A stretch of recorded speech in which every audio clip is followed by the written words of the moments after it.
15 अगस्त 1947 यह केवल एक तारीख नहीं थी। यह वह ऐतिहासिक क्षण था जब सदियों की औपनिवेशिक अधीनता के पश्चात एक सभ्यता ने अपनी संप्रभुता को औपचारिक रूप से पुनः प्राप्त किया।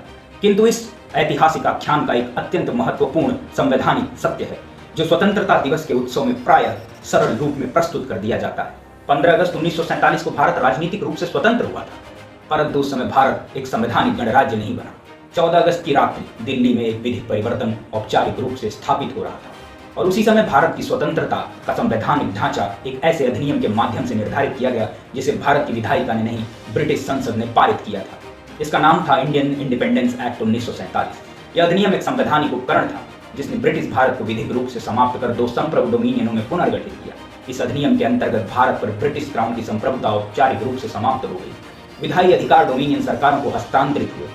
संविधान निर्माण का अधिकार संविधान सभाओं को प्रदान किया गया। जिस औपनिवेशिक संरचना ने लगभग 2 शताब्दियों तक भारत का शासन किया, उसी की संसद ने एक विधिक अधिनियम पारित किया जिसने उस शासन व्यवस्था को औपचारिक रूप से समाप्त कर दिया। यह संवैधानिक उपनिवेशवाद से विधिक रूपांतरण का एक दुर्लभ उदाहरण है। किंतु इस संक्रमण में एक महत्वपूर्ण संवैधानिक अंतर्निहित था। 15 अगस्त 1947 को भारत में कोई निर्वाचित राष्ट्राध्यक्ष नहीं था। उस समय भारत एक डोमिनियन स्थिति थी। डोमिनियन का अर्थ है आंतरिक स्वशासन स्थापित था, परंतु राष्ट्राध्यक्ष के रूप में ब्रिटिश क्राउन की प्रतीकात्मक उपस्थिति बनी हुई थी। गवर्नर जनरल क्राउन के प्रतिनिधि के रूप में कार्य करता था और स्वतंत्र भारत के प्रथम गवर्नर जनरल बने लॉर्ड माउंटबैटन। इसका तात्पर्य यह था कि राजनीतिक स्वतंत्रता प्राप्त हो चुकी थी, किंतु संवैधानिक संप्रभुता अभी संक्रमणकालीन अवस्था में थी। इसी ढांचे के अंतर्गत जवाहरलाल नेहरू भारत के स्वतंत्र प्रधानमंत्री यानी पहले प्रधानमंत्री बने। उनका ऐतिहासिक भाषण ट्रिस्ट विद डेस्टिनी यह केवल भाषण नहीं था, बल्कि एक राजनीतिक घोषणा थी कि भारत अब संवैधानिक आत्मनिर्णय की दिशा में अग्रसर हुआ। किंतु इस चरण पर भी भारत का अंतिम संवैधानिक ढांचा अभी पूर्णतः निर्मित नहीं हुआ था।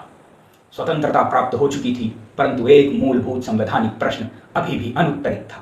संप्रभु अधिकार का अंतिम स्रोत क्या होगा? कार्यपालिका की शक्ति किसके पास होगी?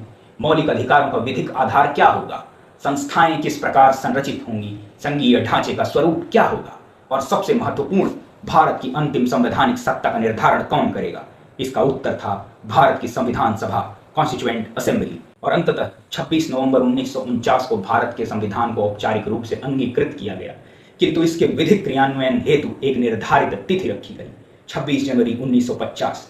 26 जनवरी 1950 यह केवल संवैधानिक क्रियान्वयन की तिथि नहीं थी, यह भारत का रूपांतरण था एक डोमिनियन से एक संप्रभु लोकतांत्रिक गणराज्य में।